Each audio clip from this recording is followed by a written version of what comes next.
প্রবাসীর ভাই বোনেরা প্রথম রোজার প্রথম ইফতারে সবচেয়ে বেশি কাকে মিস করছেন?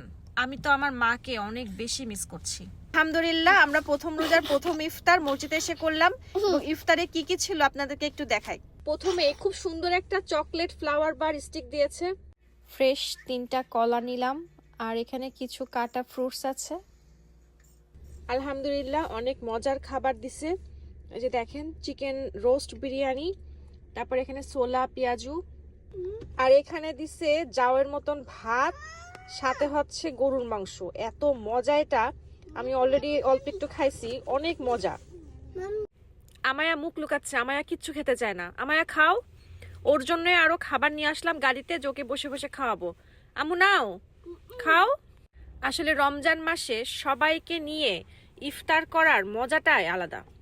তবে আমি মনে করি আমাদের বাংলাদেশে যদি প্রত্যেকটা মসজিদে এভাবে ইফতারের ব্যবস্থা করা হতো, তাহলে আমাদের যারা রোজা রেখে দিন মজুরি করে খায়, তারা মসজিদে গিয়ে নামাজ আদায় করে পেট ভরে ইফতারি করে দোয়া করতে পারতো।